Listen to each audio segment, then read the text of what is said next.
Hi everyone, I'm Nick and this is John and we're from Sibling Architecture. Thanks for having us here today to present for the EmAGN Prize. Worth noting that Sibling Architecture is a practice made up of predominantly EmAGN demographic. Myself as a director and our staff and several of our other directors are as well. And John and I had the privilege of working on this project that we'll present today, which is the Darebin Intercultural Centre, which is a new purpose-built facility for the Darebin City Council, which looks to foster intercultural, interracial and interfaith connections between people in its community, with the primary aspect of eliminating discrimination within the community.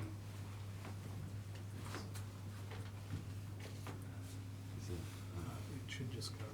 Does that work? Yeah, so the site's more or less at the centre of the city of Darebin, and yeah, effectively at the heart of Preston, and with the new Intercultural Centre located in the existing Darebin Civic Centre building, which is on the corner of Gower and High Street. And interestingly, the adjacent relationship on the Preston market, is quite interesting for us to consider existing intercultural spaces within the community. So the new Intercultural Centre is on the ground floor of the Civic Centre building, which is heritage listed. It's built in 1859, and I guess the important thing here is that the Intercultural Centre becomes the new sort of civic public interface for the council, the new sort of front door. So the existing ground floor council offices were quite uninspiring and quite hermetic in their sort of configuration. And aside from beautiful existing arch forms and the sort of mosaic tiles, it was fairly uninspiring and required a fair amount of work, something radical to happen to make it fit for the purpose of the Intercultural Centre. So in terms of collaboration and leadership on the project, a super important part of the project was the consultation process that we went through. So John and I led that process side by side with Darebin City Council. And so this included consultation with Wurundjeri elders, Auntie Gail and Auntie Julienne, as well as 8 culturally and linguistically diverse community members, Darebin Council, Sibling and Garwana Creative, who is an Indigenous landscape consultant that we worked with on the project as well. So we facilitated 8 to 9 sessions of robust and interesting conversations and really started to unpack this idea of what is interculturalism, and this was all led and facilitated by John and myself.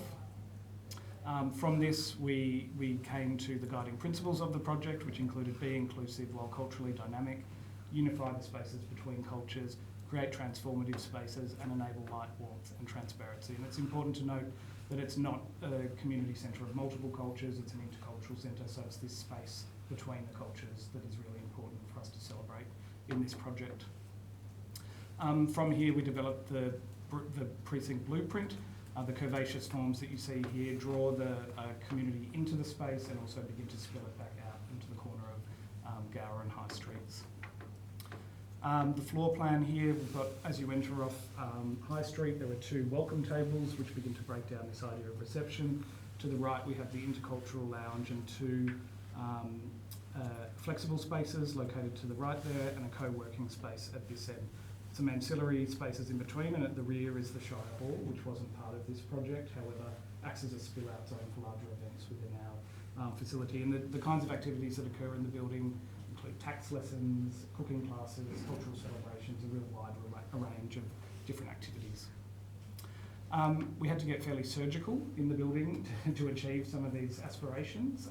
So we removed quite a few structural walls and other walls that have been added over time, and created this tapestry of materiality through the space that was also worked through when we did this co-design process through the consultation, with a colourful social infrastructure laid over the top for all of these activities to occur.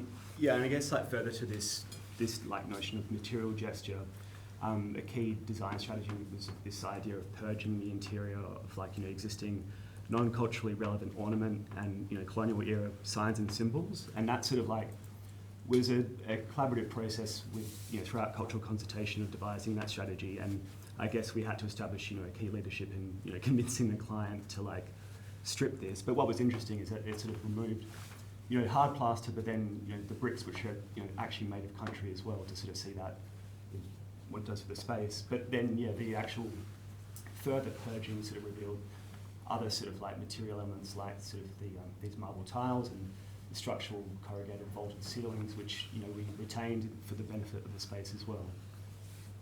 And I guess like in considering professional development and the sort of like complexity of the project, given the parameters of like adaptive reuse within a heritage building, the sort of like rich experience that was sort of provided for us, and myself even just doing like registration throughout this project, sort of getting thrown into the deep end and having this sort of like notion of existing conditions to deal with was like quite rich in terms of the project.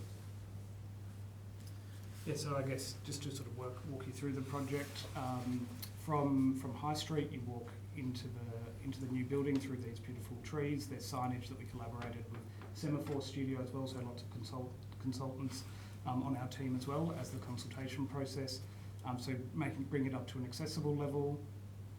As you walk into the centre, this tapestry of materiality begins to be revealed. As John mentioned, through that construction process, other things were revealed during that process that we both convinced the client that were important to be kept throughout the process.